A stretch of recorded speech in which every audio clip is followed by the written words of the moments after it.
We're rolling. This afternoon we're interviewing Donald D. Elliott. The date is January 16, 2001. The interviewer is Michael Akey at Latham headquarters. Mr. Elliott, what did you do prior to the war? I worked at Bear Manage or Norton Abrasives. And when I came back from the service, that's where I went back to work. Okay. And I was there for 46 years. I was 24 when I went into service, and I ended up in Camp Chaffee, Arkansas. I went down to Camp Upton at first and slept there in November. And it is cold on that island. And I slept with my suit and everything else. Then they issued us Army clothes, you know, and went up to Camp Chaffee, Arkansas. And that's near Fort Smith. And from there we went through basic training. What was basic training like? Oh, that was a bummer. Tell us about it. Well, at first we had to learn all about the guns, we had to go on the firing range. They wouldn't let you go there until you learned how to take the guns apart, put them back together again, clean them. And they always made sure that you clean them. We went on guard duty without carrying a weapon. But then after you went through the regular rigmarole of learning all about the guns, how to put them, and they issued you a Thompson submachine gun with automatic firing, you know. It wasn't like it is today. And then they took us down to Louisiana for maneuvers. How did that go? Oh, that was down there where there's, I wouldn't want to live in Louisiana, I'll tell you that right now. But there was a lake there right near, on the other side of Dallas, Texas. It was a beautiful lake, and the guys went swimming in it. Of course, they didn't have no bathing suits on, but no women around or anything.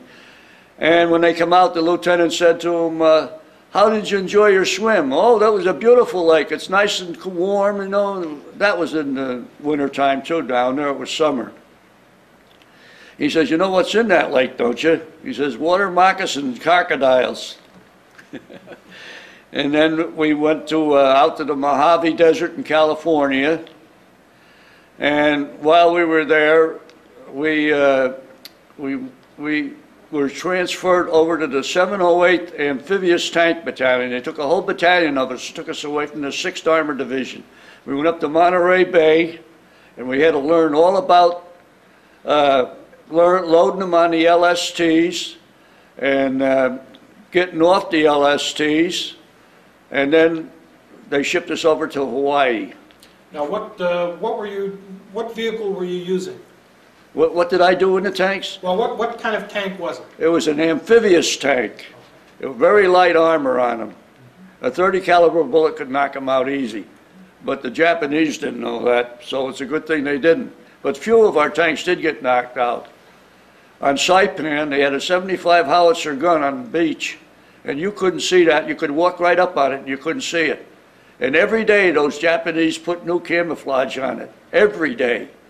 So it looked like it was just a bunch of bushes there, that's it. But there was a gun behind it. You trained at Hawaii?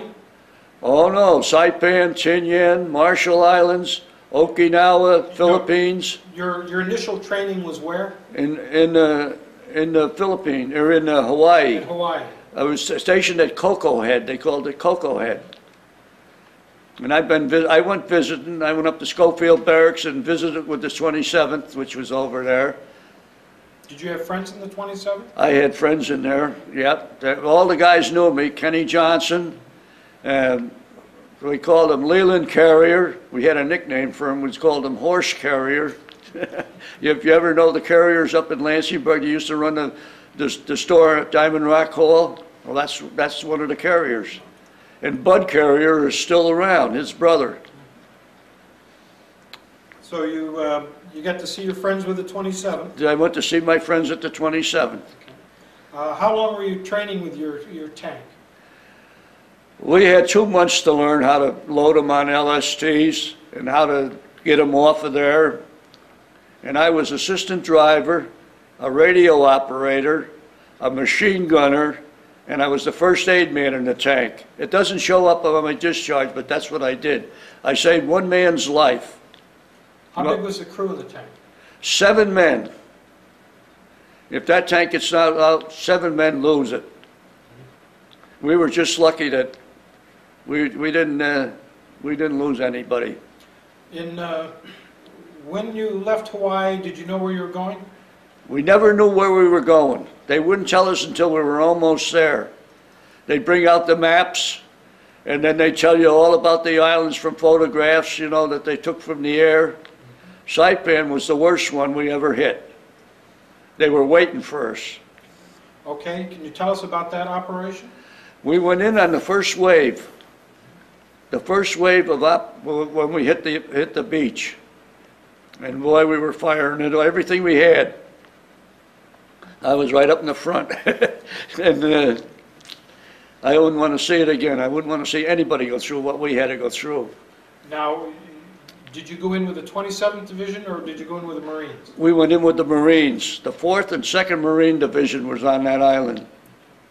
So your job was to support the infantry? Support them after we got in. But some of the islands, you couldn't use those tanks because of the terrain. At Saipan you could? You could, yes. We were support of the infantry, and they would walk along behind, you know, like they usually do. I'm motioning, but I don't. So, as you're going in, landing at Saipan, was there a lot of initial fire? There was a lot of small arm fire, and that, of course, that gun I told you about, it was an old Swiss gun that they had taken from Singapore, and they brought it there, and they had it all ready waiting for us. They knocked 4 of our tanks out, and they had these little flags in the water all the way along. We finally found out what they were for. They had their guns zeroed in on them. When you got right next to them, all they had to do was move it over a notch and pick you off. But that gun was knocked out. That gun was knocked out. One of our gunners saw when the puff of smoke, they had it where you couldn't see too much smoke coming out of the barrel of the gun, but he spotted it. And he put a shell right down through the middle of it with the other shell coming out, and it blew it all, just peeled it back like a banana. Now once you landed at Saipan, what happened next? Well, they used us for land when they could. We would support the infantry. We'd go ahead, and if there was a machine gun nest, we would try to knock it out. And of course, the Marines or the infantry would walk behind us. How'd you get along with the Marines? Well, we got along great with them. I mean, they liked us because we were in the front of them.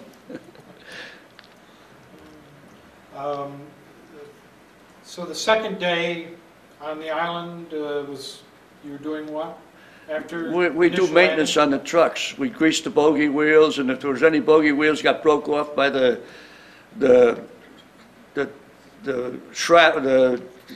underneath the water there was coral reefs. I'm trying to think of the word coral reefs for a minute there, and they would break the cups off. There were cups like that in the water on the tracks. And that would they steered the same as a tank. Where you pull on the stick, it would go to the right, or you pull on the left, it would go to the left.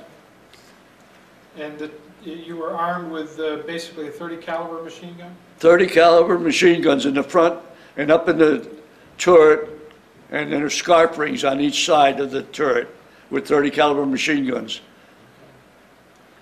Now, after the initial landing at Saipan, did you assist the Marines any further on? Well, we were assigned to different ones. Like with the 4th Marine Division would take us, and then the 2nd Marine would take us, and then we were getting ready for the operation on Tinian. Saipan and Tinian are right together. And of course you know where the B-29s were flying from. Now, did you assault Tinian before Saipan had fallen? Did I what? Were you involved in the operation on Tinian before Saipan had completely fallen? Yeah, yes, we were. They hit that, they wanted to get that airfield too. They wanted to build an airfield on there for B-29s. They had them on Saipan and in Tinian.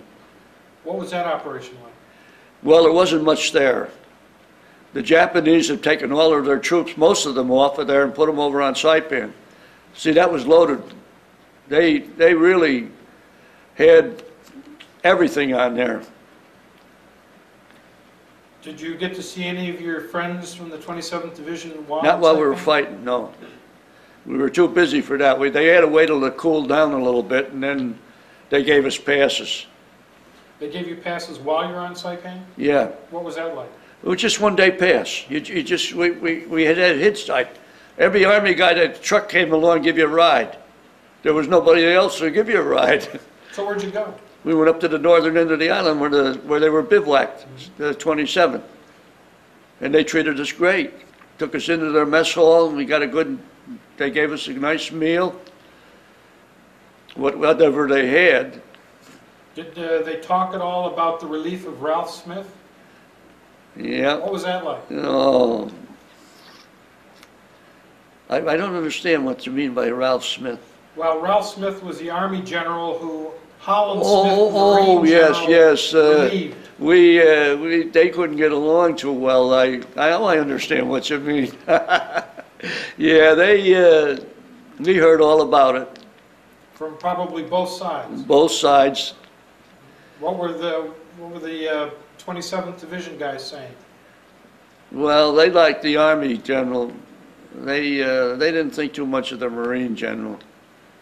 And I could understand, according to what some of the guys told me, the Marines would put the Army up into the mountains, and they would take the lowland. I hope I don't disturb anybody about this, but it didn't seem right. I mean, they were taking all the easy stuff and letting the Army take the tough ones. You know, in the mountains, it's hard to clean them out. So once Saipan had fallen, what did you do next? We went back to Hawaii, got ready for the next operation, which was the Philippines, and that was very easy. We didn't have enough tanks to go around for all our crews, and they brought some up from Australia, and then we had enough. Now, who were you attached to when you landed in the Philippines? Well, I don't know really who they were. Marines or Army? They were Army, the Army. There was a few Marines hit some of the islands in the Solomon group, because on the way out there, they used to, we would stop at an island called Leyte. It's in the Solomon group, Solomon Caroline group, and that's where the guys would get their beer.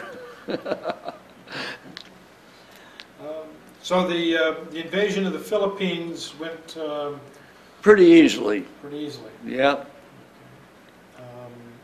How long were you in the Philippines? Well, we were there twice. We went there once, and we were there maybe, I'd say about a month. We had to do calisthenics and all that stuff, you know, and keep in shape. They even had us doing this on the LSTs. They didn't want you to get not used to doing your stuff in the morning, you know. Well, then we went up, after that we went back to Hawaii, and then they brought us back out there for Okinawa and i.e. Shima. Did you ever hear of that island? That's the island Ernie Pyle was killed on. You ever heard of him? Oh, yes. Did anybody else ever speak of that? Yes. Well, that's the one that Ernie Pyle was killed on.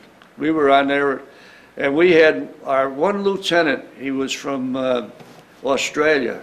He wasn't an Australian. He was an American soldier, but he was a first lieutenant. He just was assigned to us, a replacement. And the guys tried to tell him, don't stick your head up too long out of that turret because you're going to get nailed. And he did. Yeah, where did you get? Huh? In the Philippines? No, this was on i.e. Shima. Okay. That was a small island right off on the northern end of Okinawa. And they didn't fight you too much when you're landing. They waited till you got in there, and then they'd open up on you. They figured they could hit you easier on the land. There was a 7-man crew, so you got to be pretty close? Oh, yes. maybe I shouldn't say this, but if you you get one of your men gets hit, and really hit, and don't come back, you feel bad about it. I mean, even if he isn't in your crew, American soldiers are friends for life. You know that, don't you?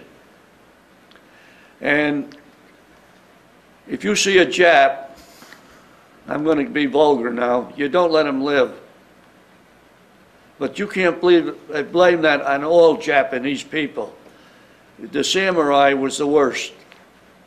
And they were going to, if President Truman hadn't used that atomic bomb, we'd still be fighting them.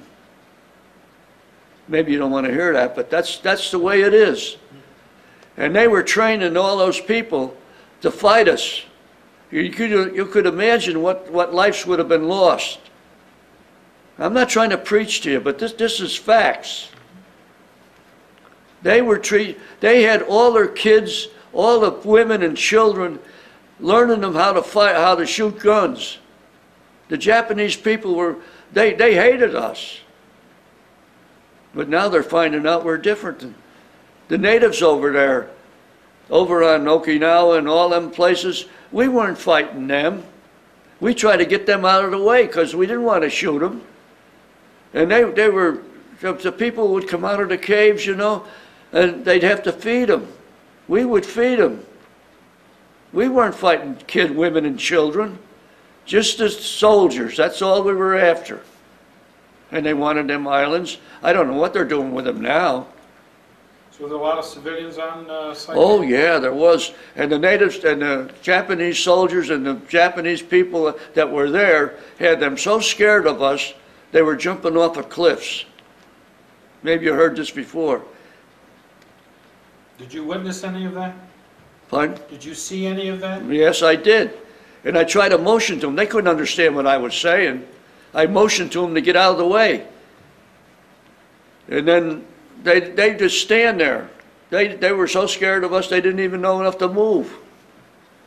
Then finally they got somebody, and this is a funny one I'm going to tell you now. They got one woman there, and she come out. She was all dressed like a native, you know, and they started to talk to her and try to get her to get out of the way, and she understood every word we were saying. Guess where she was from? University of Southern California. She had a degree from there, and she went back to Okinawa to live. And we said something in Japanese to her about taking your clothes off and come out with your hands up. So she got really put out about it. But we had to explain to her that we had to do that.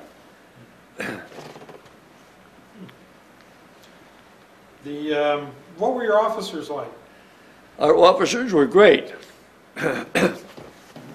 We had no problem with them. We had to be on duty, of course, and we had to do what they said. But they didn't, like in basic training, how they'll inspect your guns and all that. There was none of that. If you didn't have your gun clean and it could shoot, it was you. It was nobody else. It was you. You understand what I'm saying? Now, when you were in the Philippines, you were under MacArthur. Yes. What was the opinion of MacArthur? Well, he was a great general. We never saw him. He even came in. He even walked in on Leyte, the island we were on, but we never saw him. This was afterwards, after they had been fighting there for a while. We didn't have to do much fighting. We were getting ready for Saipan up on Okinawa, which we didn't know. No, they don't tell you. They won't tell you what islands you're going to hit, because loose lips sink ships. And that's the way they figured it. And that's the way we figured it too. What did you do on leave when you were, say, in the Philippines? There wasn't much to do.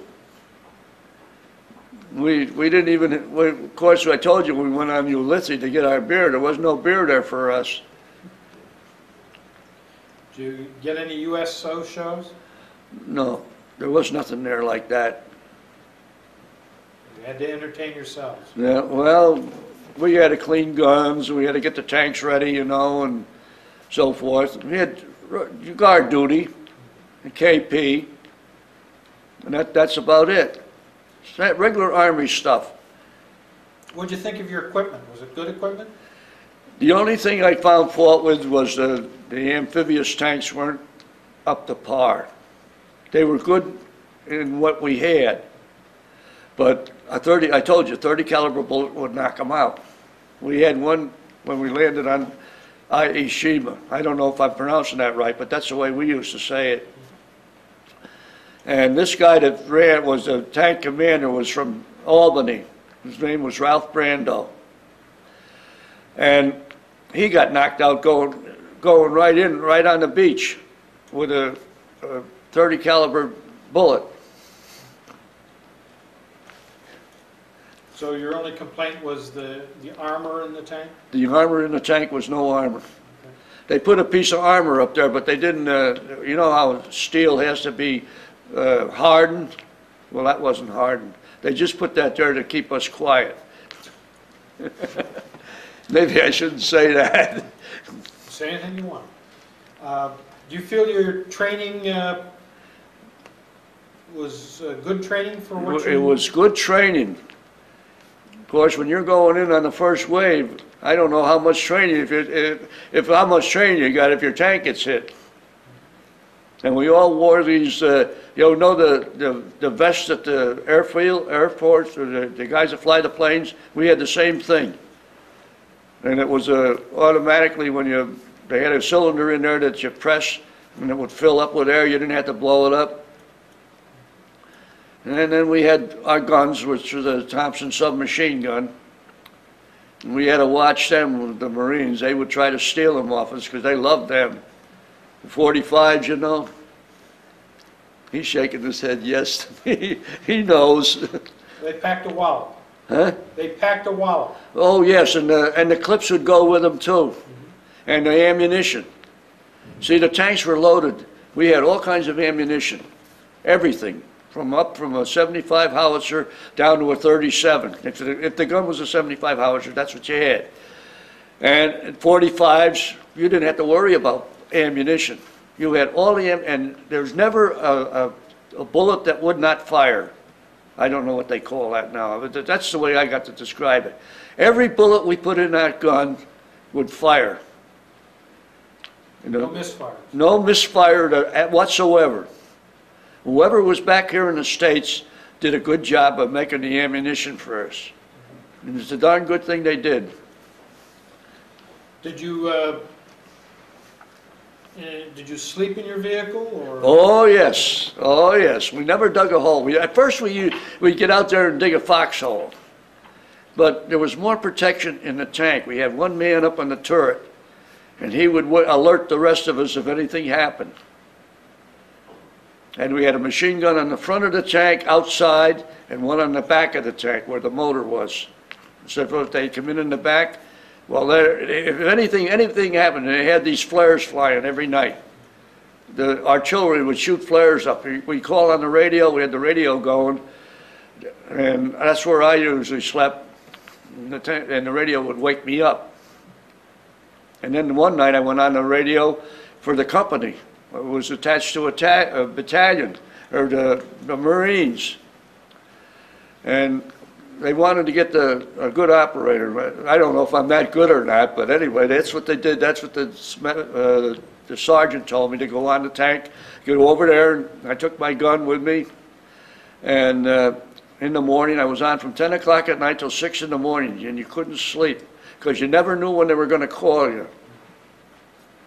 And when you were attached to an outfit, they might call you anytime. And I had to know where the company commander was sleeping so that I could wake him up.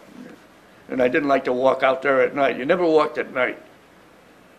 In combat, you never get out and walk around at night. I don't know if anybody ever tell you that.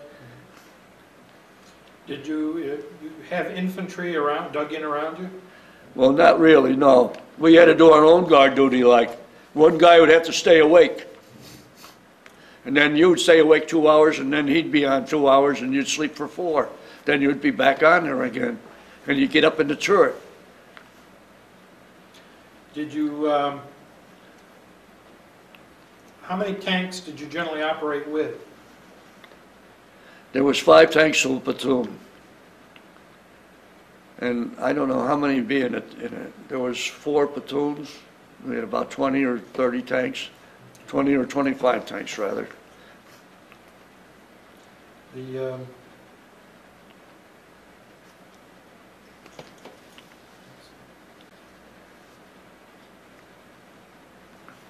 did you keep up with your friends after the war? I got one friend of mine who lives out on the Burden Lake Road, and I got another one who lives down in Euphrates, Pennsylvania. He's a Pennsylvania Dutchman. He lost his accent when he was in the Army. His name is Johnny Haller. And I still call him up once in a while on the phone, or I send him a Christmas card. And then Eddie Kelb lives out on the Burden Lake Road, and he was my sergeant. He used to give me a break once in a while. So after Okinawa, what happened? We went to, I hit IE Shima first, and then we come over on Okinawa, and we did what they call beach guard. We had machine guns lined up all along the beach at Naha. Did you ever hear of that town in Naha? Oh, you've talked to some of them that were over there, huh? Well, anyway, they put us on a beach guard there, because our tanks were no good on Okinawa. Why is that? The terrain. And Naha, the Japanese wanted to declare it an open city. Maybe you heard this before. Go ahead.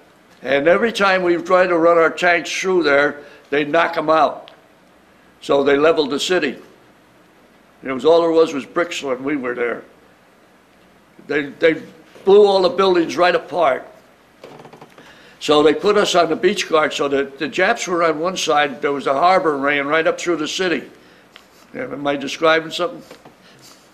And the Japs were on one side and we were on the other. So they put us there so that if they try to come in. So one night, we were told before this happened, the 77th Infantry, it was Army, was on there too.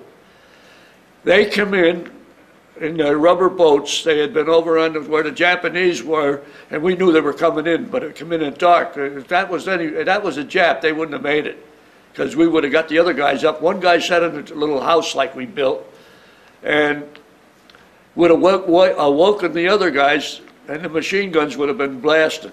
But we knew they were coming in, so he didn't bother waking up the other guys. I told him, I was on duty then. I told him, come on in, it's all right.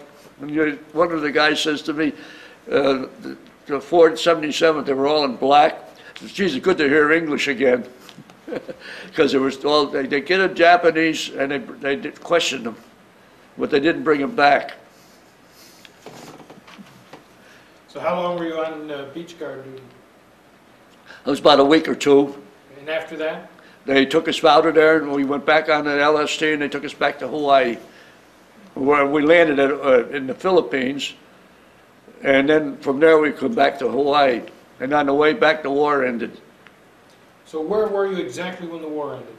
Out on a ship. We were on an LST on the way back, and they're slow. What were your thoughts? What thoughts went through your mind when you heard that the war was over? What am I going to do now? And I was greatly relieved. We didn't know, when you went on an operation, you didn't know whether you were going to come back or not, or what you were going to do. So I went back, I came back, and I think I was off for about a month. And I went back to Bear Manage or Norton Abrasives and went to work. What was it like coming home? Well, I'll tell you something. I was doing a job there, and when you've been away 3.5 years, and they gave me my job back, they were great with me. You don't want to do that job again. So I bid on other jobs in Norton Abrasives till I got the job I wanted. And then when I retired in '83, I got out, and I've been retired ever since, except for doing security work. So what was homecoming like in Troy? What was it like? Yeah. Were there parade? Or? No parades. No. Nobody hardly knew me. That's the same way it was when I used to come home on a furlough. All the young fellows that I knew were in the Army or in the Navy or in in the Marines. So I went back one day early one time because there was nobody around. Probably you were around then too. Does the name Maine Fay ring a bell? Oh, yes, yes, I do remember her, but I never went down there.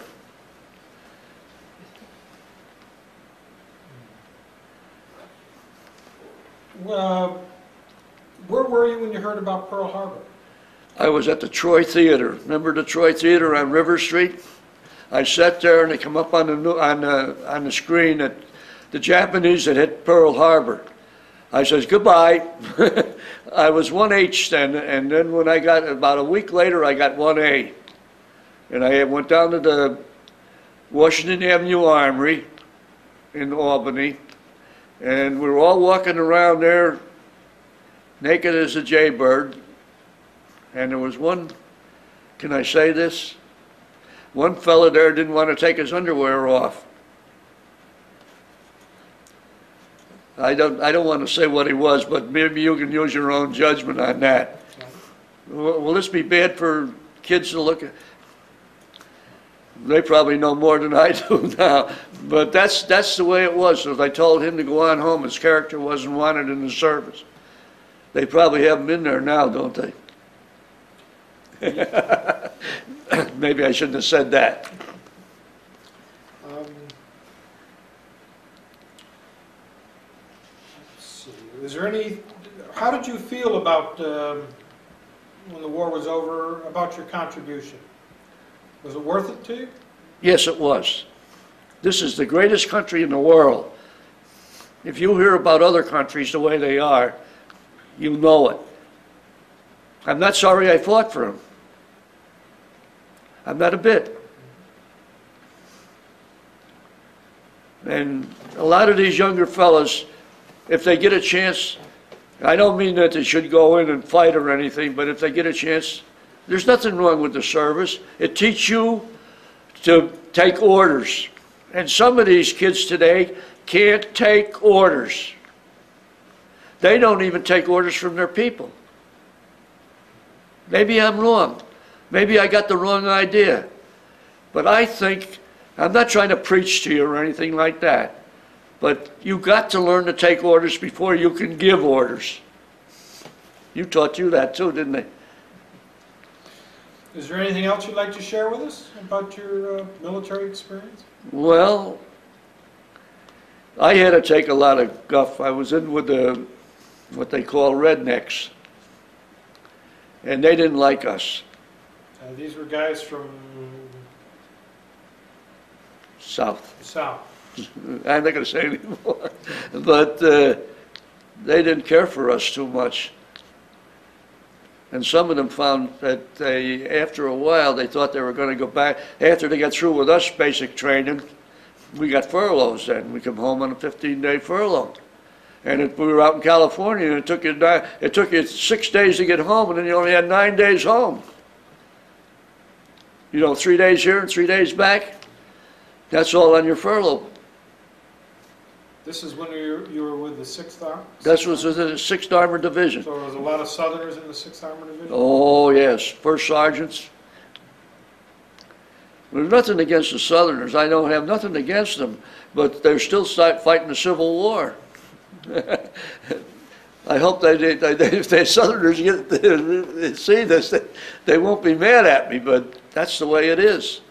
So, were you able to get some leave when you were in Alabama? Oh, Arkansas. Arkansas? Arkansas. Yes, I got home on a 15-day furlough once. And then once from California. I had 2 furloughs, that was it. And when you go overseas, you don't get no furloughs. What was it like in Arkansas, dealing with the locals? The locals were nice to us. Because they were down at Fort Smith. You ever heard of Fort Smith, Arkansas?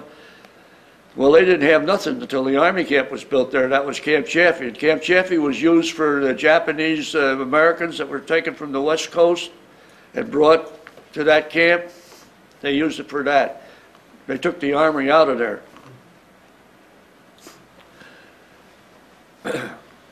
Any other stories? Well, let's see. No, I don't think so. What's your funniest moment? My fondest moment? Funny, yes, your fondest moment. Fondest? Well, the moment when they put me in for T5 and I didn't get it. Well, I'll tell you, that was the first sergeant's idea. They didn't like me. They were very outspoken, you know, and I said something to somebody, they didn't like what I said, so that fixed it up for me. What's the funniest moment? Oh, now, wait a minute, let me think. Geez, I can't think of any funny moments. There are probably a lot of them. But if I did tell you, it probably wouldn't be very to repeat them. Well, thank you very much. It was a great interview. Well, I hope I did all right for you. You did a fine job. This is a great job. How can you screw it up? There's just no way of screwing it up. Well, I told you as it was, like I did when I was on the PYX, you know, I was on there. Did you ever hear me? No, I'm afraid I didn't. L and Z? Uh-huh. They're great friends of mine now. Oh, Oh, yeah. very good.